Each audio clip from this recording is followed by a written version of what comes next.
Buen día, Michael. Gracias por estar en el canal. Bienvenido. Es un gusto y es un honor que estés en el canal. Bueno, vamos a hablar sobre la evolución de su trabajo. Hay dos en particular. La primera, que es el doctor Sabas, del hombre de bronce, que es tu primer trabajo. Y ya lo último es la familia, bueno, del trabajo. Así que coméntame un poco su evolución. Michael, welcome to the channel. This is a very, I think, tricky question. Well, how do you define the evolution of your work starting back in the days of, Dot Savage or Conclude the Crusade and, of course, the Hill Have Eyes, and seeing now your work in the family business? Okay, the Hills Have Eyes was my third job. I had worked. I don't know how familiar you are with my history, but I was discovered by George Pell way back in 1974, and he said, "Hey, you look like a character for a movie that I'm producing." And I said, "Well, who are you?" And he said, "George Pell." And I knew he did War of the Worlds, and I said, "Well, you're you." And he said, "Well, here, call my office, and I need you for one day in a movie called Doc Savage." So I did that. And then I thought that would be it for my career. And one day I got another phone call, and it was the casting director to meet Michael Douglas and everybody for Cuckoo's Nest, because the same casting director from George Pell was casting for Cuckoo's Nest. So after 4 months of working on Cuckoo's Nest, I learned a lot. And then Wes Craven and Peter Locke, they saw Cuckoo's Nest and figured, hey, this guy could be a modern day cannibal in The Hills Have Eyes because of the backstory, nuclear radiation, et cetera, et cetera. And I had birth defects because my father was a Marine brain surgeon, and he went to Nagasaki and Hiroshima. So, yes, I'm the result of nuclear radiation. That's why I had skull surgery and I look the way I do. Well, I had a wonderful meeting with Wes Craven and Peter Locke, and we told our story about The Hills Have Eyes, and it became very popular. Yeah, even appearing in the covers of the movies. I will translate that. And thank you for the answer. Pues John, una respuesta de oro. Seré breve. George Pal, el guionista de Doc Savage, fue el que le dijo, oye, tú luces como un personaje para la película que vamos a hacer. Así fue descubierto. ¿Qué es lo que sucede? Que las mismas personas que están haciendo el casting para Doc Savage es las que están haciendo el casting para One Tour de Christmas o Atrapados sin Salida, que es la de Michael Douglas, obviamente las mejores películas de la historia. Y fue Wes Craven el que le dijo que él lucía como un caníbal moderno. John, él contó una historia acá que le agradezco la haya contado. Lo que pasa es que el padre sirvió en la Marina en Nagasaki, y producto de la radiación es por eso que incluso, o sea, él tiene ese luz que pues le ha abierto las puertas y comenzó de esa manera. Es increíble. Thank you, Michael. Ok, continúa, Andrés. Okay, now this is my turn. Going on, here come the decades after the 80s, from the 90s. So I will be quick. What is your favorite work back in the 90s? One of my favorites is a movie that a lot of people hate, but I love, that The Double Dragon, but you appear also in music videos. So what is your favorite work in the 90s? Well, in the 90s, I might be off by half a decade. Every role I had over the last 50 years, I try to bring the character to life, bring something new to the character. 90s, that's beyond Star Trek. I would, let me see. Well, the 90s, there was, I think that was just before Devil's Rejects, and before that, Weird Science was wonderful. Oh gosh. Music videos, MTV, Motley Crue. It was wonderful to work with them.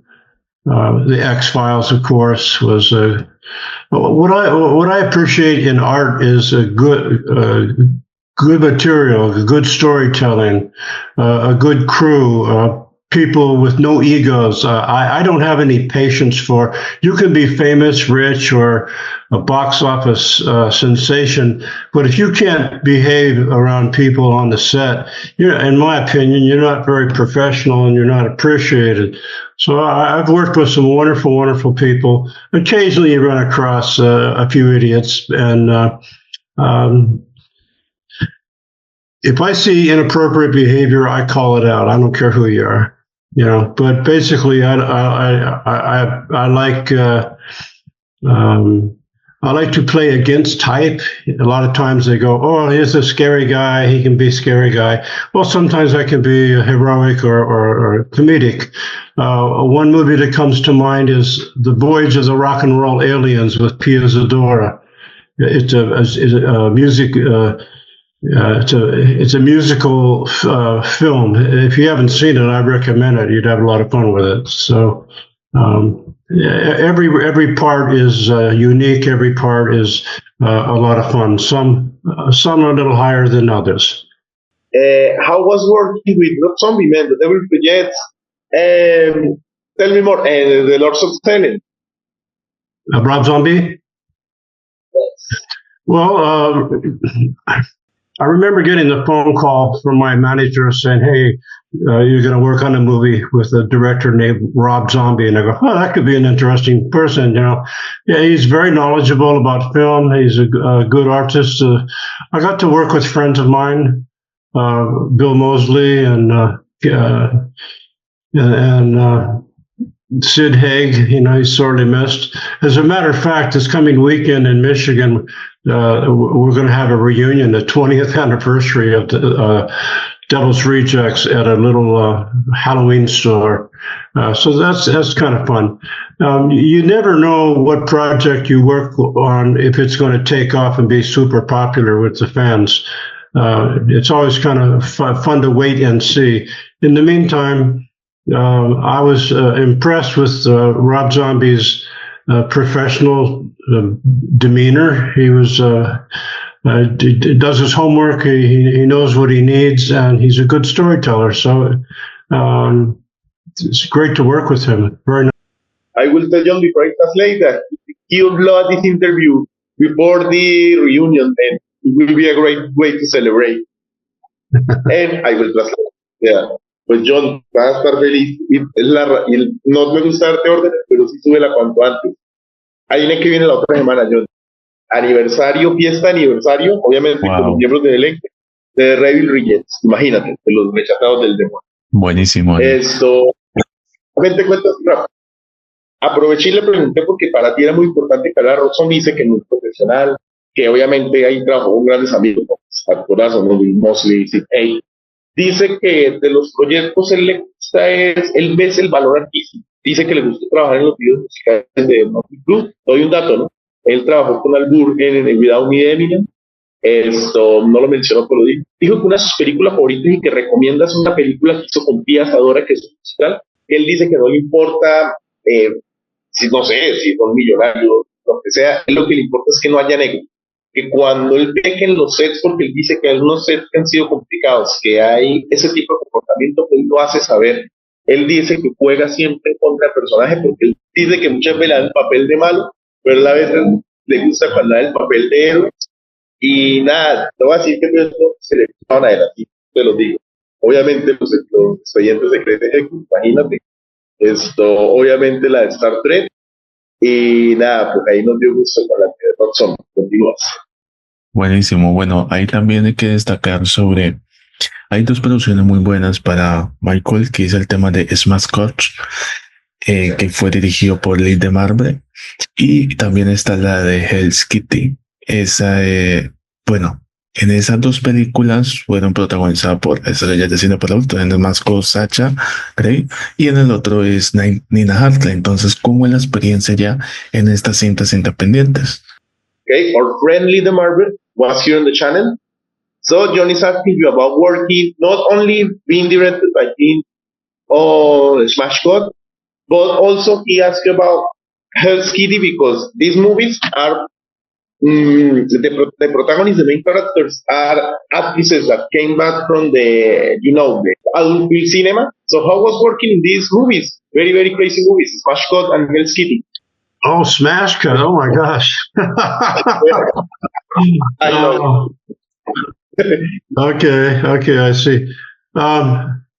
You know what? I remember vaguely working on it, and in our contracts, we're supposed to get a DVD of the movies when they're finished. And I never got to see the footage. I never got to see the movie. But gosh, I think Smash Cut. Who directed that? Lee DeMarbre, and I think we're going to say, amen, send the DVD to Michael. What's going on? Yeah, I'd like to see it, yeah, that's funny. I remember the title. I remember I did work on it. I don't have a lot of details in my head right now about it. But again, Smash Cut. The filming went well. I had no issues. It was creative. I remember having a good time. One of the things that I wish was still happening in the old days, when you were filming, you break for lunch or a meal for 1 hour, and usually during that time they would play the filming from a day or two before. They call them the rushes, and you can see your performance and all the various takes. And I think it's very helpful for the actor to do that. They stopped doing that about 20 years ago, but I like to see what my performance, how good a job I'm doing. There's always room for improvement, and but so, yeah, I haven't heard that title in years. Smash Cut. How did you like it? I will ask John because John was the one that watched it. I'm the translator, but yeah, man, we are going to tell Lee what's going on. Send the DVD to Michael. Come on. Ok, John, hay que regañar a Lee, ¿no? Aunque no lo está regañando, por cierto, ¿no? Hago un paréntesis. La película que nos recomienda Búscara, de sus favoritas, es el viaje de los alienígenas. John, adivina. Lo que pasa es que Lee nunca le vio el DVD. Dice que cuando sacaron esa película le habían prometido al elenco, o sea, yo creo que Natasha lo recibió, el enviarla y nunca. Dice que no, tiene buenos recuerdos, pero que sí, que le parece una producción muy loca, pero que nunca le enviaron eso. Entonces dice que de pronto, por eso es que tiene recuerdos cortos, porque a él sí le fascina, y diferencia de muchos actores, a él sí le fascina ver incluso cómo va por ejemplo, en los almuerzos, cómo va la actuación de él, porque siempre hay directores que hacen eso. Okay, Michael, you mentioned your work in music videos. You had appeared in music videos that are now historical, all the Motley Crue ones. I'm happy that you love it, because I'm a big fan of the Eminem videos. Tell me more of that. How is working? Because music videos, in fact, in the video with Eminem Without Me was selected the video here. So tell me more, how do you feel working with these music legends? Motley Crue, Eminem. I got a phone call from my agent, and he said he was an older agent, so he did not know who Motley Crue was.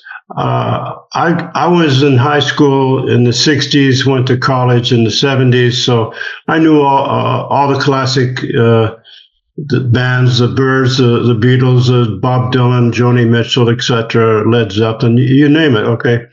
Well, one day I get a phone call, and my agent says, you're going to go to an auditorium for a music video on MTV for a band called Motley Crue. And I said, I don't know who they are, but sure. Well, what's the address? So I go.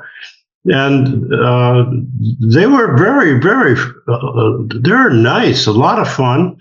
We were in an auditorium with all the teenagers, and then there was a stage and a curtain, and then the security on both sides. And then behind the curtain with some places to sit down, relax, and the band members were there with their wives and girlfriends, and whenever the director needed them, they were ready. They were prepared. They played their music wonderfully. They were very friendly, and they invited me to stay with them behind the curtain. Normally, they give an actor or a guest actor a green room, a little room to relax. And they said, no, we like your movies, Hills Have Eyes, etc. We're big fans of your work, so you hang out with us.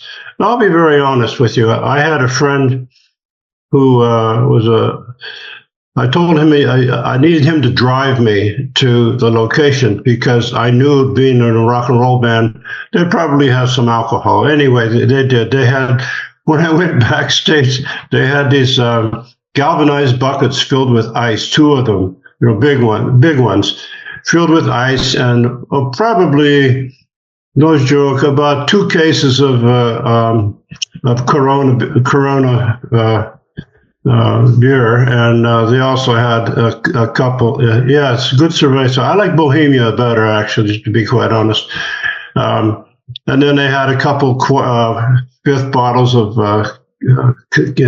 Jack Daniels, and of course I had a couple beers with them to relax. But basically, I was there to watch my ears. Anyway, we were goofing around. We were goofing around during takes, and I got to know all of the band members very well. We became good friends, and over the years, I'd keep in touch with a phone call. And when Mick Mars was having surgery on his arm, he was having difficulty. I would make phone calls and keep in touch with him, see how he was doing. He healed quite well. They were very, very professional and just a lot of fun. And so during the day, I did the ear wiggle just to be goofy, be silly, and they said, "Oh, we got to put that in the video." So, and then the hairpiece, the wig they gave me was ridiculous. I mean, it was supposed to look silly, and it did. Well, at the end, when they take my wig off, and I look and I wiggle the ears, yeah, it's very funny. Okay, so it was on MTV with the ear wiggle. One day, the ear wiggle was not there. And people got on the telephone and called MTV and complained. They go, "We want to see that funny ear wiggle." So I heard rumors of this story, and I go, "Yeah, right, like maybe that happened. Maybe it did not happen." And I had to go to a recording session to clean up some dialogue for a film I had worked on. Well, the technician who was doing the recording, as we're getting set up in the booth, the sound booth, he handed me a piece of paper. The piece of paper was his worksheet for a day where he had to do this recording, clean this up, blah, blah, blah, blah. And at the bottom, in yellow, he had marked Motley Crue, Smoking in the Boys' Room, ear wiggle, reinsert 4 seconds. And this had been a couple of years since that had happened, and he just remembered that I was coming in, and he says, "I have to show you this." It was in his scrapbook, he made a copy for me. I had that in my little box of memorabilia, and I think what it shows is that your talent could be in areas you are not aware of. This is the most rock and roll history ever on the channel. Please, this interview get uploaded. Hopefully the guys from the crew watch it because we love the channel. A big hi to them, we are big fans. I go to the John. La historia más increíble, esperé rápido. Él creció, tú sabes, 60 y 70. Entonces, cuando le dijeron que iba a salir video Motley Crue, pues obviamente él no tenía idea de ellos. Los Motley Crue son tan fanáticos que lo invitaron a pasar digamos, como al stage de ellos. Obviamente había mucho alcohol. Resulta que lo de la movida de las orejas fue algo que él hizo ahí y le pidieron mostrar el video. Hay una anécdota, él pensó que era falso, porque dijeron que hubo gente que llamó en TV a quejarse que en este video quitaron esa escena. Él dijo, no, eso debe ser una broma. Pues resulta que él entró una vez en una habitación de una persona que hacía sus trabajos de cortar y ahí era que sí parecía y que por favor vuelvan a insertar esa escena. O sea, esa leyenda urbana de que sí llamaron los fanáticos a decir, pongan la escena en las orejas en el video, digo, sí. Qué bueno que Y le dije que por fin se cumplió la leyenda urbana, o sea que sí es real. Gracias, Michael. Bueno, Sí, sí, sí. ya por último, hay que enfatizar dos producciones últimas y es el tema de One Piece. Es considerado como uno de los cortos que ha espantado a muchos niños últimamente. Y también la de Wizards, que es una producción dirigida por Fred Olaray.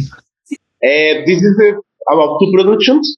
The first one is a short film that really scared the children that is called One Please, but also another classic menu, a lot of classics in your career. Wizards of the Demon Sword. Oh, oh man, yeah, you're picking up. Okay, the Wizards of the Demon Sword. Yes, yes. Okay. Oh gosh. I only worked one day on that, and oh gosh, it's really funny because some of the films that I've worked on where I had a small part, I'm on the one sheet. I'm on the cover of the movie, the advertising, the poster art, which is flattering and fun. You create the look of a different character, and I can see the DVD cover in my head, and like I said, I worked one day, and the movie is campy. It's fun. It's entertainment. It's not high art. It's just too. Some people get too wound up in everything has to be a masterpiece. No, not really. Not really. I like to go to independent film festivals. A lot of them that I go to, sometimes people come from South America, from Eastern Europe, and from Canada and other countries. And you can, Poland, for instance, has incredible films, very famous for film production. I would love to see a regular channel where people could watch films from every country. I think that would be such a wonderful way to have people understand that we're all on the same planet, for crying out loud. We all have the same issues and tissues. We all laugh. Some of the things that are so very important came to mind when I was very young. Can you buy? You have Amazon in Colombia, yes? Access to, okay. If you put in my name, just Michael Berryman, I wrote a book. I wrote my memoir, my life story. And it's called "It's All Good." I didn't know a lot of people use that title. There's many books with that title, but if you put in my name, it'll come up, and it says "It's All Good." It's in red, white letter. Then there's a picture in the middle of me, my father, and my sister, and below that it's black, and it says something else. Anyway, I wrote my story, my life story. And it evolves around my family, of course. But one of the most important things that I was taught by my father, who was a very famous brain surgeon, he was at Nagasaki and Hiroshima with the Marine Corps after the bomb. And when he came home, I was born with many birth defects. They cut my skull apart because it was not growing.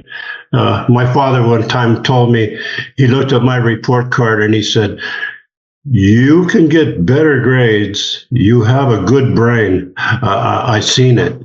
So my point is, everyone, every human, every family have the same situations to deal with. We all have more in common than difference. And that's why I feel it's so important for the arts, from music to dance, film, poetry, storytelling. They're all very valid, and they are without, how can I say, constraints. There's no way for them to be, you can't say that, you can't say this. No, we should look for more of what we have in common, is my point. So going back to Wizards of the Demon Sword, what's my point that would bring us all together? It's a silly movie. If we were all in the same room watching the movie, we would all laugh at the same time. That's what I'm getting to. That's what I'm getting to. This is the best answer I got to the channel, because we need a channel with a lot of movies from all around the world. And two, I really appreciate the words that you say. I will translate. I will do my best translating. John, dice cerebre. Dice que sobre Wizards. By the way, hopefully somebody got the collection of all the movie covers that you appear, man. They're beautiful. And there is a lot, by the way. But I will continue. John, ojalá alguien tenga la colección de... Él dice que hay películas, que en esta película solo estuvo un día, que para él fue un honor que él saliera en el afiche. Él sale en muchísimas, cada afiche donde él sale para él es un honor. Pero él dice que es una película que él no importa, no lo dice como cumplido, es una película muy graciosa. Él dice que no todo tiene que ser súper artístico, que debería existir un canal, porque él dice que lo que más le gusta ir a festivales donde se vea cine de todo el mundo. Yo le dije que por favor. Él tiene un libro llamado It's All Good, todo es bueno. Él cuenta la historia del padre, y el padre le dijo, cuando le hizo la cirugía, tú tienes un cerebro, tú puedes obtener las mejores notas porque tú tienes un cerebro hasta más desarrollado que los demás. ¿A qué va con eso? Él dice que todos nacen, digamos, con las mismas dificultades y todos pueden superar. Le agradecí porque es la respuesta más bella que veo. Sí, es una respuesta muy buena, además de que ha influido mucho, y también en póster son como 50, más de 60, que está con la cara buenísimo. Y por último, ¿cómo define el trabajo él en una palabra?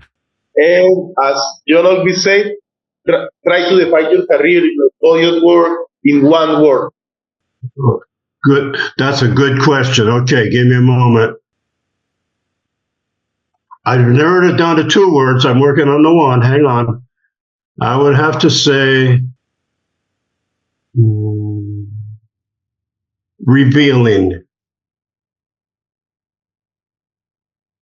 In Spanish will be revelador, revealing. Yeah. Wow.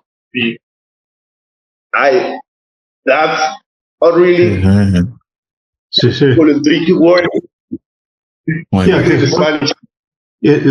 see, it's this. It's not this. It's this. We reveal. We share. Otherwise, you're this. That's no good. This is the way to go. This is the way to go. John dice que es que no todo es así, hay que revelar. Esa es la forma de hacer. John, de mi parte te felicito. Mi entrevista favorita. No, muy buena respuesta. Vamos a tomar la foto como despedida. You know, in high school, I took Latin instead of Spanish, so I get about 1/3 of it correct, either in Italian, French, or in Spanish. There are many similar words. Thank God you say Latin, because if you say Spanish, I cannot be here with my word translated. So, and I'm happy to be here for being here translating. I'm telling John that this is, for me, my favorite. It's not, I'm not kidding, my favorite interview right now. Sí. No, Michael, muchas gracias por la oportunidad, por el espacio. Gracias a Judy, y bueno, mucho éxito. Yeah, thanks for being here. Thanks to Judy, and man, a lot of success, and a big hi to the guys from the crew and from the guys of the guys from the Rock Zombie movie in the reunion. Yes.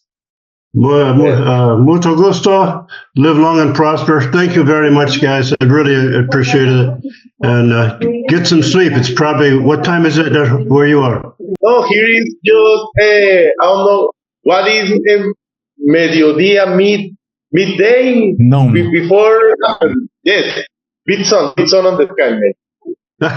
Lunch. That's a good time. All right, guys. It's been great. All the best. Oh, God bless you, man. Take care. All right. Take care. Bye-bye. Bye-bye. God bless you. Bye-bye. Adios. Adios.